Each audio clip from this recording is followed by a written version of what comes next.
Good morning. Namaste. Swagat. Welcome. What a joy to celebrate India and Hinduism with you today. We will begin with a Hindu prayer.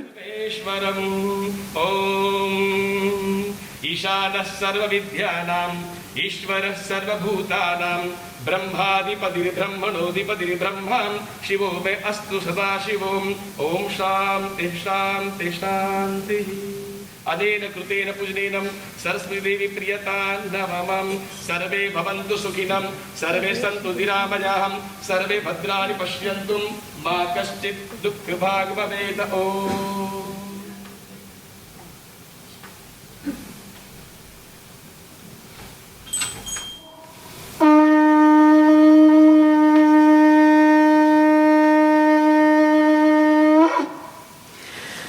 I feel truly blessed to have this space filled with prayers and blessings. And I'm grateful to share today with all of you. And I'm even more grateful that we at the Speed Art Museum were able to host this wonderful event about India and about Hinduism. At the Speed Art Museum, we have rich and vast collections that span cultures and time. You may all know when we do Namaste what it means. But what it really means when you put your hands together is we are saying, I bow to the divine in you. It's a recognition that there is a spark of divinity in each and every one of us. But this is a reminder of your third eye, that when you look at someone through your physical eyes, you're looking at their external appearances. But this is supposed to be the location of your third eye, that you look into their spirit. The purpose, goal, as well as the penance that is done by people who want to realize divine is not to seek externally, but to seek within. The spiritual eye is a constant reminder to us, go within, go within, go within. Once you manifest that, once you see that consciousness, by deeply reflecting on it, that becomes self-evident in the external form, wherever, whenever, anytime, any place that you see. So it's really glorious to think that now Merton can converse in Kentucky with another immortal poet and mystic and traveller. Death is not extinguishing the light, Tagore said. It's only putting out the lamp until the dawn has come. So from here in faraway Japan, I send great greetings to the beautiful new dawn that is coming up in Louisville. The book we are celebrating, as you all know, Coleman is very famous for making Rumi the most important poet in America. And so when we got this manuscript from him, what comes through me now of Tagore, at first I was very surprised. And then he did this marvelous introduction of it in which he explained that, Tagore, what do we say? Tagore is the one that called Gandhi Mahatma. Gandhi got the title Mahatma from him. And as Gandhi was ending his long fast, he wanted Tagore to stand next to him and recite stanza 39, which Coleman will begin with. The book of the Gitanjali won the 1913 Nobel Prize for Literature, and it was introduced by Yeats in 1913, and Coleman has made it more into the language of our times.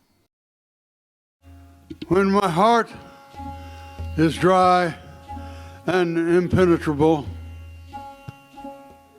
rain down your grace.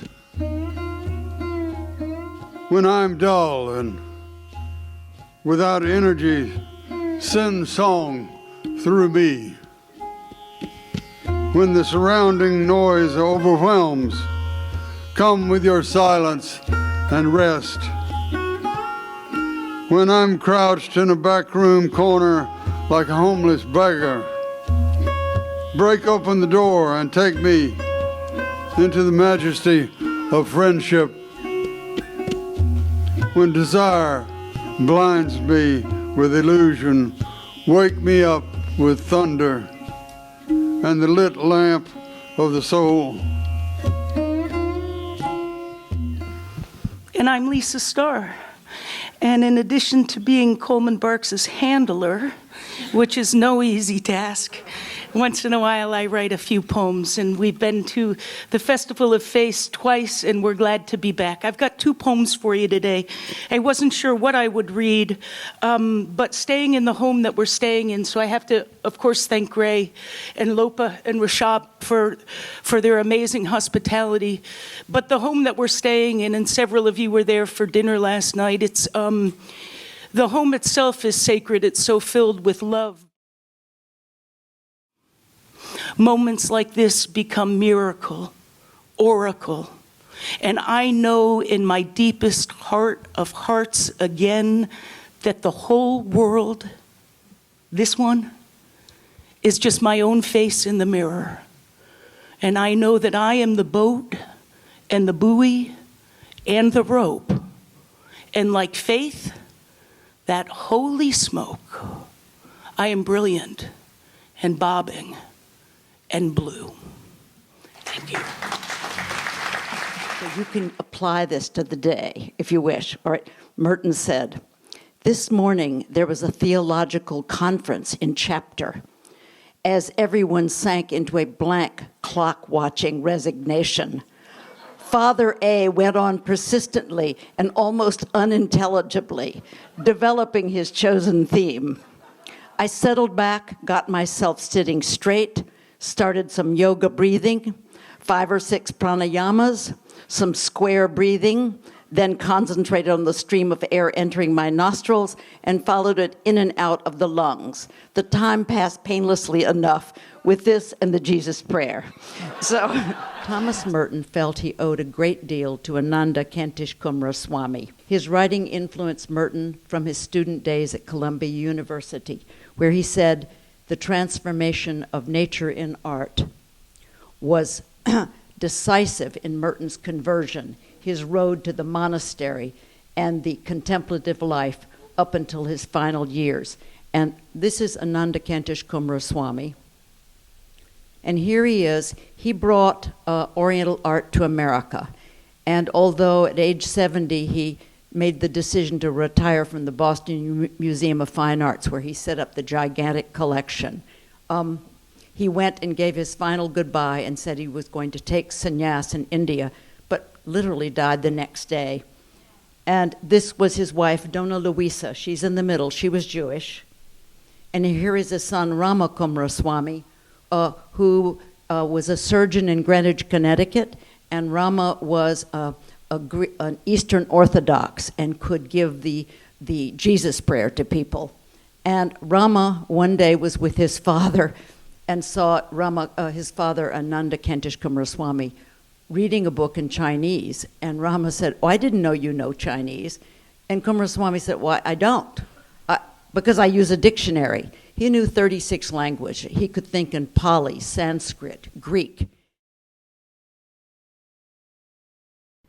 20 years separates the first volume of Fons Vitae's Thomas Merton and World Religion series, Merton and Sufism, and the 9th and final volume, Merton and Hinduism, whose publication we are celebrating today. I'm Jonathan Montaldo, and this evening I'm giving thanks for the 2 decades I worked with Gray Henry and all her other editors at Fons Vitae to bring these 9 volumes of scholarship and our love into reality. Thomas Merton's literary legacy has become a strong bridge on which people of all persuasions have stood and dialogued with one another about our lives' deepest aspirations, what it is we most fear, and more importantly, what we most love. This celebration of music, dancing, and words exchanged at the Speed Museum in Louisville, Kentucky, is our promise of hope that future generations will find in Merton's legacy a friend and counselor on their road to God within the contours of their own life's journey. I wrote a foreword to this last volume, Merton and Hinduism, in which I praised and thanked Gray Henry for her leadership, her love of good work, and to our own transmission of good words in service to our divine benefactor. Our benefactor, who eternally loves us into bonds that lift up our hearts together to enjoy and praise the gift of life that unites us in what Merton called a hidden ground of love that is greater than any one or group of us. I'm happy to have this opportunity to say with loud voice, bless you, Fons Vitae, bless you, Gray Henry, and no matter how dark or light the road ahead, may God bless us, everyone. The archives at the Merton Centre, the official repository of Merton's literary estate, have played a central role in every single volume in this series, assisting the editors and contributing researchers, and assisting them in mining the primary material available for each volume. Merton and Hinduism isn't just a book. It's a witness to human resilience and a testament to the providential nature of the Holy Spirit. It's a lineage from the rishis of the Vedas, the yogis of the Upanishads, the poet of the Bhagavad Gita, the sage of the Yoga Sutra, to the present-day gurus, swamis, independence fighters, and seekers for love and truth that constitute and represent the spirit of that continually giving great mother that India has represented to the West and to the world. I'd like to close, well, almost close, with this prayer. Composed while Merton was traveling from Redwoods Monastery to Christ in the Desert Monastery in New Mexico.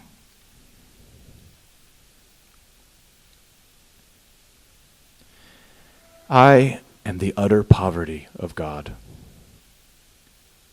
I am God's emptiness, littleness, nothingness, lostness.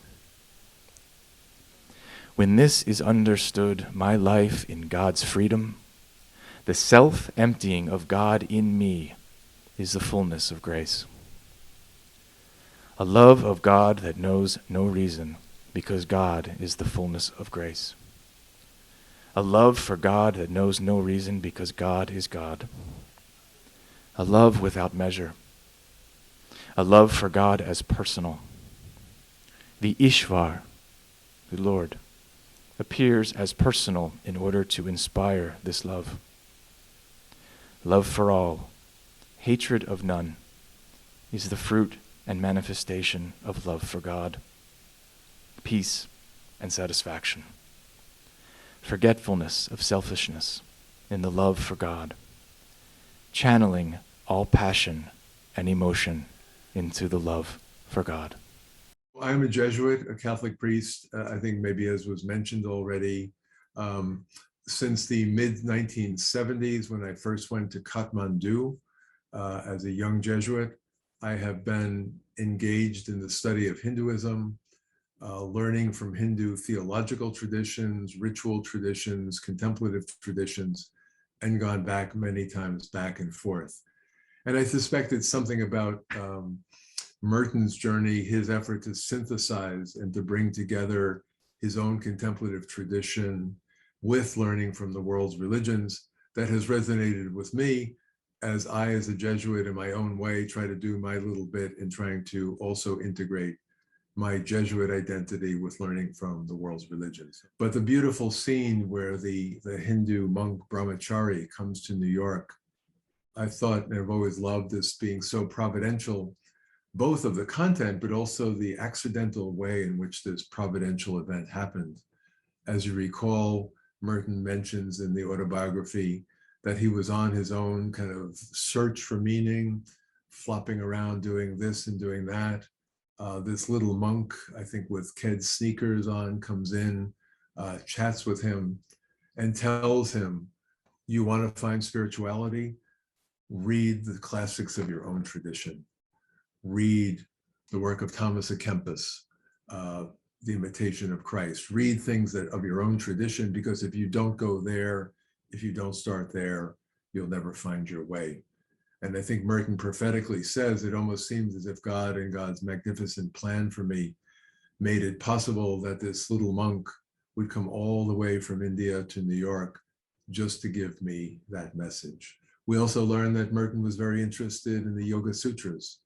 I listened for a while to recordings that Merton made of the Yoga Sutras, teaching the novices at Gethsemane, showing them the path of spirituality, detachment, focus, meditation, and the kind of realization of a non-dual connection with the world around him through the Yoga Sutras, and likewise the Bhagavad Gita, which also is mentioned in the beautiful volume, learning from the Gita about jnana yoga, karma yoga, bhakti yoga.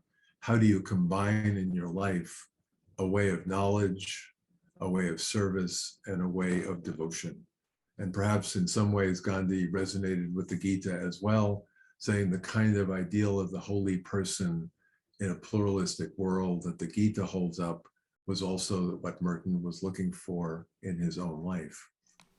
But I'm supposed to be talking about this chapter on the significance of the Bhagavad Gita in this wonderful book. And the first thing he says, the word Gita means song. And that is really what we've been immersing ourselves in at the beginning. Song is something that flows, something that has color and variety to it. We are very honored as members of the Hindu Temple of Kentucky and Samskrita Bharati to serve you a snippet of some stanzas from the Bhagavad Gita. The Bhagavad Gita is one of the most ancient religious scriptures in the world. The three primary teachings are that one must do his duty according to his inborn nature. The second is that within everyone, there is a real and hidden eternal self, different from the external body, mind, and senses. Realizing this difference leads to liberation.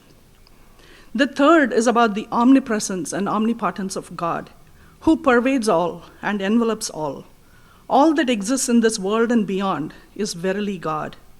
By understanding and following these principles, we can reduce our anxieties and frustrations and create within us a permanent basis for a stable, peaceful, contented life. Today we will chant the 5th chapter from the Bhagavad Gita. This chapter deals with renouncing the sense of doership, the sense that I am doing something.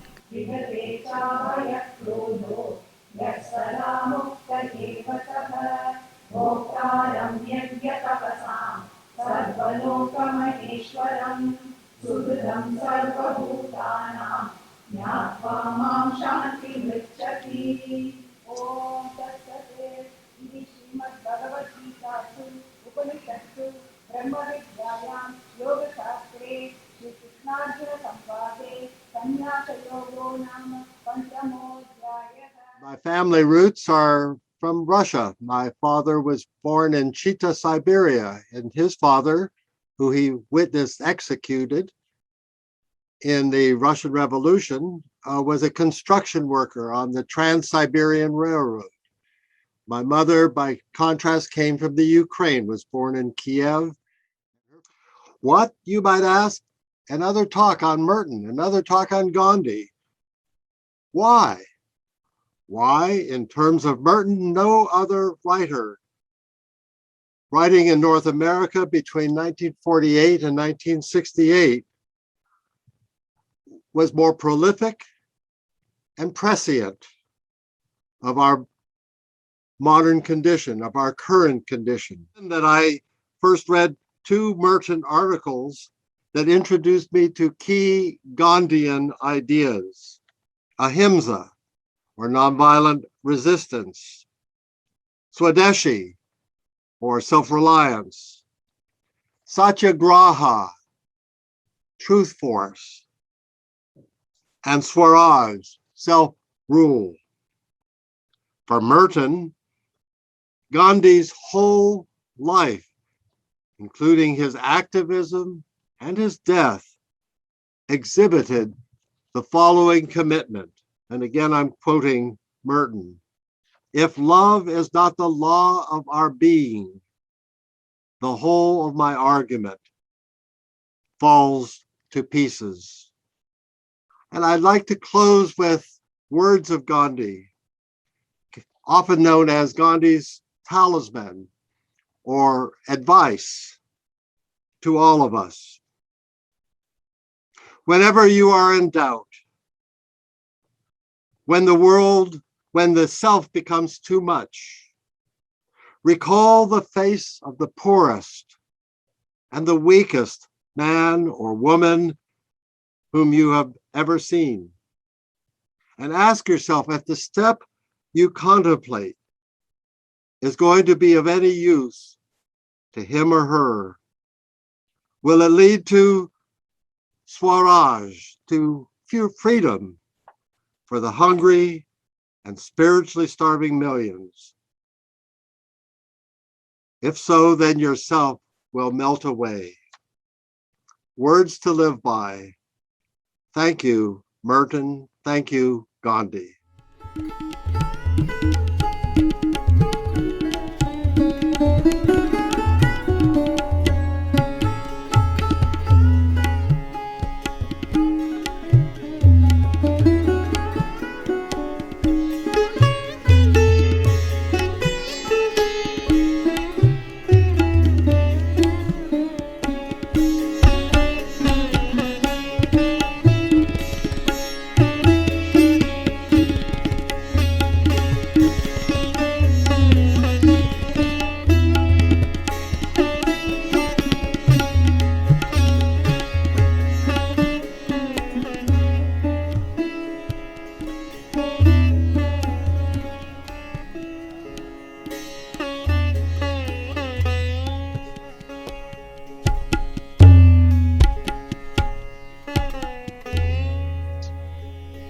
And what I would like to share with you today are just a few key philosophical insights that we see available to us through the various traditions and practices of India, and practices that spoke to the very personhood of Thomas Merton.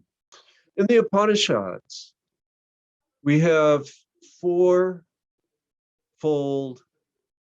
analysis of what it means to be a human. You're not just spirit and body. You're a very complex, layered participant in reality. Another way to think about yoga is the breath. And we know from these verses that asana, those yoga postures, bring about steadiness and ease, and that we can feel quite lovely and uplifted, and we can feel immune to the assaults of the opposites. And in this, our breath becomes controlled, and it actually can go into a place of great quiet. And when that can happen, that covering, the densities of karma that obscure our true nature, they dissolve. As we celebrate the pluralistic message of India, we find the possibility and the hope of letting go all of the oppositional thinking. And we know that as a people, we can move beyond the binary and remember the centrality of the common good. The sadhana, or the pathway of those who are followers of Paramahansa Yogananda, and this is his autobiography. It came out in 1946. Merton's Seven Story Mountain came out in 1948. Both have been published continuously since then. Both have been translated into over a dozen languages, and both have sold millions and millions of copies. this book has opened doors for me that I thought I would never have. The fact that Merton had discovered Gitanjali, who is the father of yogic meditation, and that he quotes him and understands the chakras as Gitanjali explains them, was totally new to me. Secondly, Merton gave a whole series of yoga meditation talks to the young monks that were under his tutelage for like 7 or 8 years. He was director of young monks.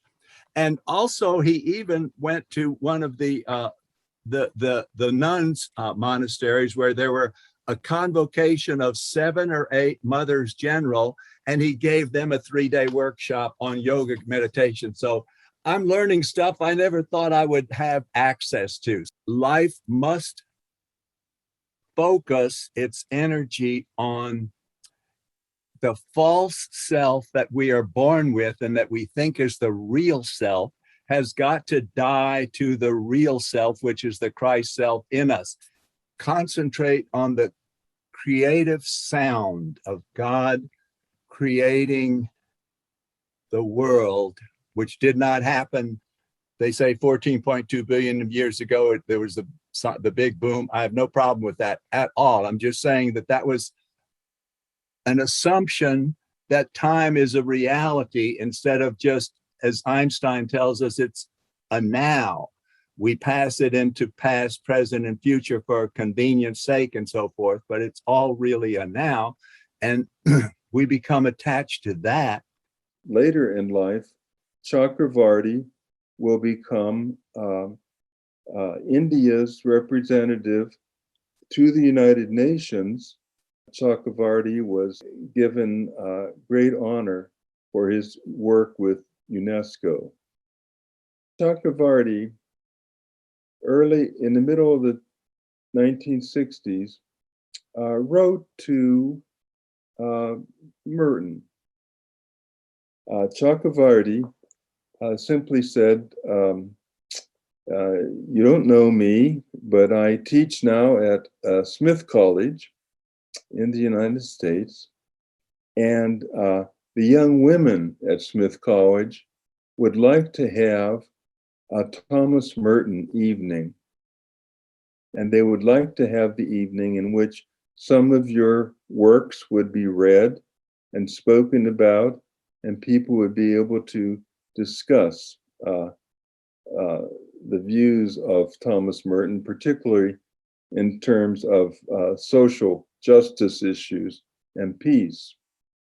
And so Thomas Merton wrote back and said, in a kind of humble way, he was pleased to hear this. Chakravarti at the end said, after the conference, that the young women seemed to have a better grasp of what was going on in the world at that time, in the mid-1960s, than the politicians did, and that the state government officials did. And that pleased Merton, and he got a chuckle out of that, and also agreed that that certainly is probably very true. Chakravarti was the first one at the airport to meet Merton in Calcutta. Chakravarti took Merton many places, arranged for him to stay many places. The students of Samarpan School of Art will now present a small dance called SWAGATAM Krishna, which has been choreographed in the ancient traditional dance form of Bharatanatyam. As you heard from the previous speaker, use the word mudras. Mudras are nothing but hand gestures. Any performing art uses tools as a form of expression so that the audience can absorb and understand. In any dance form, and particularly in Bharatanatyam, which is the dance form with which this particular piece is going to be presented, the dancers will be using hand gestures, facial expressions, and rhythmic footwork. Just so the audience is able to appreciate it in the event that you are not familiar with this dance form, I'm going to give you a small snippet of what these hand gestures mean, along with Lopa's help in reading a short summary of the piece. SWAGATAM Krishna. The dancers usher Lord Krishna singing his glory.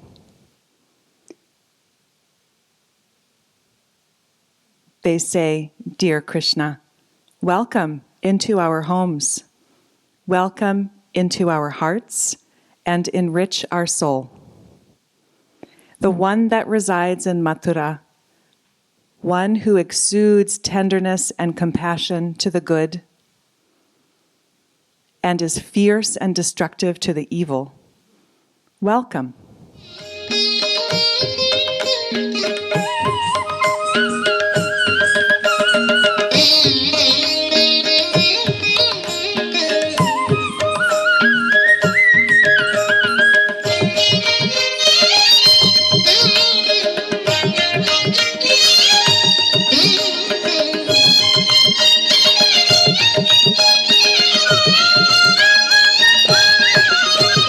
Swagatam Krishna.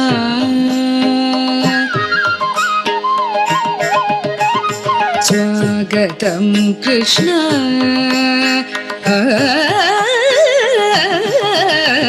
Swagatam Krishna. Sharanagatam Krishna. Iha Swagatam Krishna. Sharanagatam Krishna. Iha Swagatam Krishna. Sharanagatam Krishna. Madhura Puri Sadana Praduvadana Madhusudana. Iha Swagatam Krishna. Sharanagatam Krishna. Merton had an argument with his school dormitory with the football captain, who was the head prefect, who had come to turn out the flickering gas light and who stood with a hand in his pocket and a frown on his face that was not illuminated with understanding. I insisted that Gandhi was right, that India was, with perfect justice, demanding that the British withdraw peacefully and go home, that the millions of people who lived in India had a perfect right to run their own country. Such sentiments were, of course, beyond comprehension to the football captain. How could Gandhi be right when he was odd? And how could I be right if I was on the side of someone who had the wrong kind of skin and left altogether too much of it exposed because he was wearing this Indian sort of like a lungi, like a dhoti, what they call a dhoti. A counter-argument was offered by him, by the football captain, but it was not an argument. It was a basic and sweeping assumption that the people of India were political and moral infants, incapable of taking care of themselves, backward people, primitive, uncivilized, benighted, pagan, who could not survive without the English to do their thinking and planning for them. The British Raj was, in fact, a purely benevolent, civilizing enterprise for which the Indians were not suitably grateful. Infuriated at the complacent idiocy of this argument, I tried to sleep and failed. I love Merton, really. And so Merton found God and Jesus in Hinduism himself. He didn't insist that Gandhi found Jesus and the way that a Christian might find Jesus, but he insisted that Gandhi was perhaps living up to Jesus's point of view. As a Hindu, actually Gandhi's mother was a Jain, and Gandhi was in the tradition after the great Ramakrishna, who became a completely devoted Christian, completely devoted Hindu, completely devoted Muslim. I believe those are only the three. He didn't get on to Buddhism at the time because he didn't have time, and he wanted to do each one completely perfectly and feel that he reached the same place in communion with the divine. What is certainly true is that Gandhi not only understood the ethic of the gospel as well, if not in some ways better than many Christians, but he is one of the very few men of our time who applied gospel principles to the problems of a political and social existence in such a way that his approach to these problems was inseparably religious and political at the same time. And this is so wonderful because we have the terrible thing here in America today of people who consider themselves very devoted Christians, but behaving politically very violently, very oppressively, very uncharitably and unlovingly toward people that they consider of a different race, people they consider of a different nationality, people they consider of a different class and economic bracket and so forth. And really, that's really terrible. But his understanding of religion and politics and through Gandhi, through his analysis of Gandhi, is really extraordinary.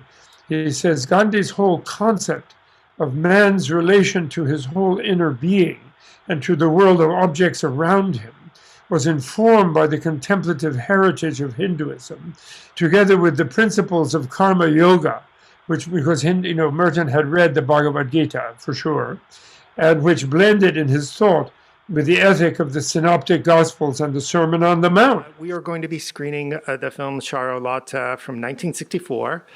It's directed by Satyajit Ray. It's based on Rabindranath Tagore's novel, The Broken Nest. Ray's film adaptation is noted for the ways that he creates a world within the home where Charlotte lives around 1880. We see a restricted life, her need to explore the outside world through opera glasses, and she's longing for the intellectual and artistic stimulation. Yet when it arrives, it's through temptation that upends decorum. But thank you so much to Joshi Ji, to Johnny Alsa, to of course Coleman Barks and Lisa Starr for their beautiful art, to our musicians, Bruce and Marcus and Linda, just absolutely beautiful. Thank you, Paul. Thank you, Brother Queenan. Thank you, Mustafa, for all of the incredible editing that went into the program. Chandrika and your dancers and the chanters, oh, so beautiful. Chris Meatyard, we're so delighted that you were with us today to answer questions and to sign the beautiful book. And thank you, Gray, for what you've done. A huge, heartfelt, very special thank you to the Speed Museum. You are the ultimate karma yogis. If you see somebody from the Speed on your way out, please say thank you for their incredible work today. And thank you for your kind attention, for your curiosity, for your spiritual determination. Sharing this day with you has been just one of the deep pleasures for me forever. So thank you for being here.